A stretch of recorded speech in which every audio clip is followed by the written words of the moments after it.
চা বাগানের জমি পর্যটনের কাজে ব্যবহারের সরকারি সিদ্ধান্তের বিরুদ্ধে এবং বকেয়া মজুরি ও বোনাসের দাবিতে বৃহস্পতিবার দুপুরে শিলিগুড়িতে United forum for Adivasi rights এর প্রতিবাদ মিছিল অনুষ্ঠিত হয়।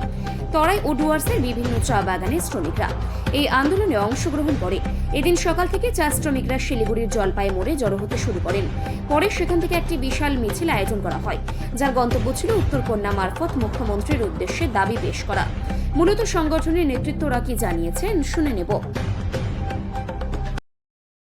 আজকে আমাদের যে আদিবাসী মহল যে পরিস্থিতিতে এখন আছে, সেই বিরোধে আমরা অনেক কিছু, যেটা আপনারা দেখছেন যে আমাদের যে রাজ্য সরকার যে ঘোষণা করেছেন, যেটা 30% ফ্রি হোল্ড করবে বলেছে, সেগুলো আমরা বিরোধ করার জন্য তার সাথে সাথে আমরা যে 5 ডিসিবল যে জমিন, সেটা আমরা মানছি না, সেটার বিরোধেও আমরা আজকে এখানে নামিয়েছি। তার সঙ্গে সঙ্গে অনেক সংস্থাপত্র, যেগুলো এসটি সার্টিফিকেট থেকে শুরু করে যে মানে গ্যার আদিবাসীদের উপরে যেভাবে ওদের দামে এসটি হচ্ছে, সেগুলো বন্ধ করার জন্য এবং এই জমিনের সমস্যাগুলো নিয়েই আমরা মিনিমাম ওয়েজ আছে, তারপর অনেক এরকম সমস্যা নিয়ে আমরা আজকে উত্তরকন্যা অভিযানে রয়েছি। আজকে আমাদের এই তারাইস ডুয়ার্স সব জায়গার বাগান এবং বস্তি এবং শহর যারা যারা হয়েছেন, সবাই আজকে এই উত্তরকন্যা অভিযানে বের হয়েছে, যেহেতু আমাদের অধিকারের নিয়ে আমরা আজকে পথে নেমেছি। আমার নাম বিনয় মুর্মু, আমি national tribal welfare society all India national president. আজকের উত্তরকন্যা অভিযানে মূলত কি কি বিষয় থাকছে? हम लोग उत्तरकन्या अभियान में सरकार के 5 डिसिमिल जमीन वाला जो नोटिफिकेशन है और ये चाय बागान की 30% जो जमीन को पूंजीपतियों को देने का जो नोटिफिकेशन है, दोनों का ही रद्द करने का हम लोग का एक मुख्य मांग है। और इसके साथ ही हम लोग सरकार से बोलना चाहते हैं कि चाय बागानों में कोई 30% तो क्या 2% जमीन भी खाली नहीं है, तो सरकार किस तरह से पूंजीपतियों को 30% जमीन देगी।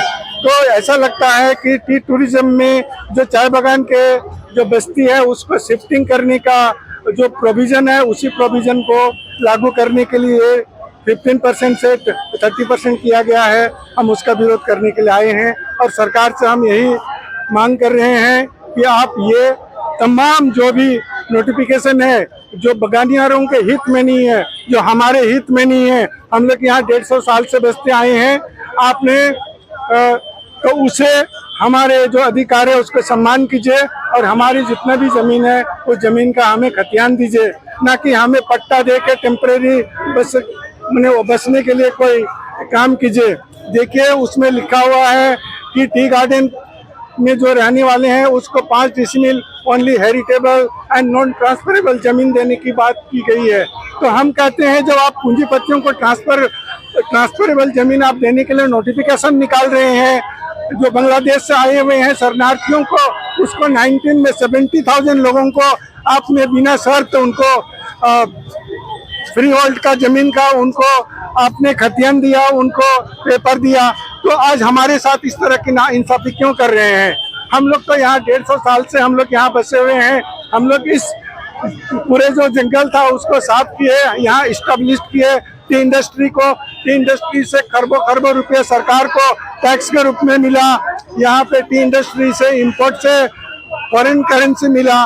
तो आज हम लोग जो इतना बड़ा हम लोग जो काम किए हैं उसके बदले हम लोग को non transferable and heritable only जमीन देने का क्या तुक है?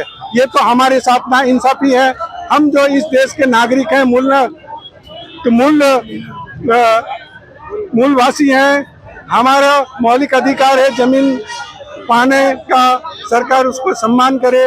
देखिए 1950 में जब संविधान लागू हुआ उस समय संविधान में राइट टू प्रॉपर्टी था।